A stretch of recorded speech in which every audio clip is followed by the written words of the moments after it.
Yo les gars, c'est Mathsball, on se retrouve aujourd'hui pour une toute nouvelle vidéo.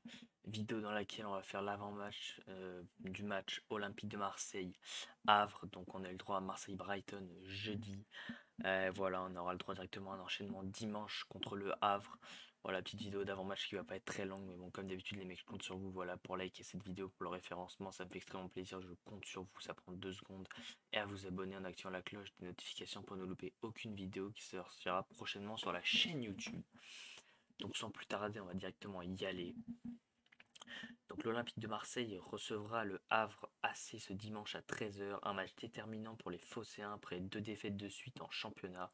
Découvrez toutes les dernières infos et les compos probables ici. L'objectif de l'Olympique de Marseille est tout trouvé pour la rencontre de dimanche contre le Havre. Le match constitue la première à domicile en Ligue 1 de Gennaro Gattuso sur le banc olympien. Le 12e de Ligue 1 a enchaîné 2 défaites de suite en championnat et espère se reprendre devant un public toujours aussi triste du visage affiché par ses joueurs. Le Havre est un promu au grand cœur, le club normand n'est pas là pour bétonner ou arracher des victoires sans un contenu offensif. Au contraire, il souhaite mettre en valeur une éthique de jeu et cela lui permet d'être déjà 10e avec quelques exploits au compteur. À l'extérieur, on ressent tout de même quelques limites. Les infos sur l'OM et ses blessés. Hormis Jordan Verretou blessé lors de la réception de Brighton et Samuel Gigot aussi forfait, Gennaro Gattuso va pouvoir compter sur l'intégralité de son effectif. Renan Lodi est lui suspendu. Nous attendons aussi de savoir si Joaquin Correa est remis de son coup reçu jeudi et si Geoffrey Kondogbia sera enfin de retour. La compo probable de l'OM.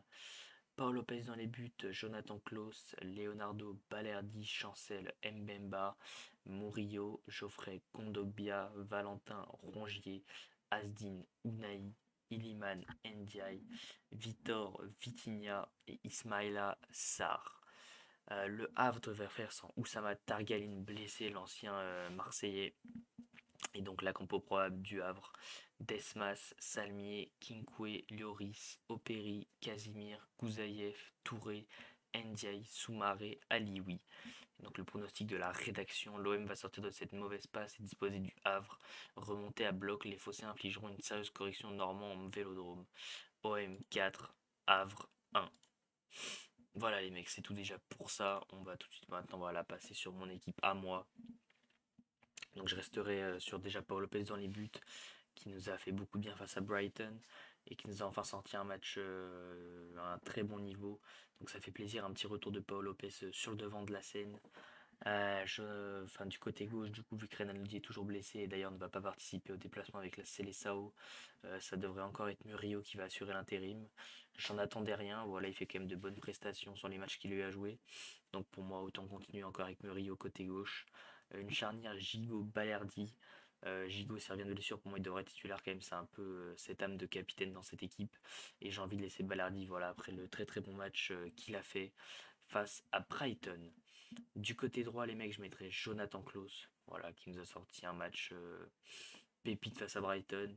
Malheureusement, il y a cette faute voilà, sur laquelle on concède le penalty, mais c'est un fait de jeu. Mais en tout cas, Jonathan Klaus, sur ses débuts de saison, il a mérité d'être appelé en équipe de France. Voilà, il méritait titulaire de toute façon, encore une fois, indiscutable. Je mettrais Valentin Rongier et Geoffrey Kondogbia au milieu de terrain. Valentin Rongier parce que de toute façon on n'a pas trop le choix, mais le terrain on n'a pas non plus 40 solutions.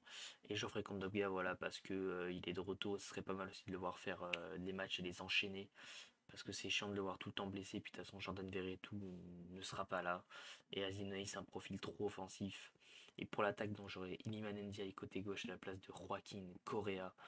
Voilà, j'aimerais voir Iliman Ndiaye côté gauche, j'aimerais que Joaquin Correa goûte un peu au banc quand même, et ça peut être l'occasion face au Havre. Amin Harit aussi s'il sort mieux d'après cette blessure, voilà, après ce petit coup, enfin ce très très gros coup reçu face à Brighton, voilà, savoir s'il va mieux. Je pense que s'il va mieux, il mérite des titulaires après le gros match qu'il a fait face à Brighton. Côté droit, Ismail Assar, voilà, ce serait bien de le revoir débuter une rencontre. Voilà, parce que la dernière rencontre qu'il a disputée entièrement, c'était face à Nantes. C'était un petit moment déjà, et ses entrées en jeu sont pas bonnes, donc j'aimerais le voir sur un match complet.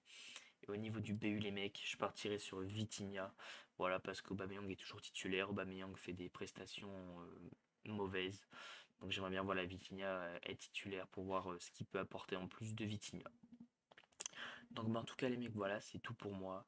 Comme d'habitude, si la vidéo vous a plu, je compte sur vous pour le liker, voilà, pour le référencement, je compte sur vous, ça prend 2 secondes et ça m'aide énormément à vous abonner en activant la cloche des notifications pour ne louper aucune vidéo qui sortira prochainement sur la chaîne YouTube. Et à commenter en donnant votre avis sur cette compo, à me donner votre compo à vous les mecs. Sur ce, allez l'OM, c'était Matisse Football. Ciao l'équipe.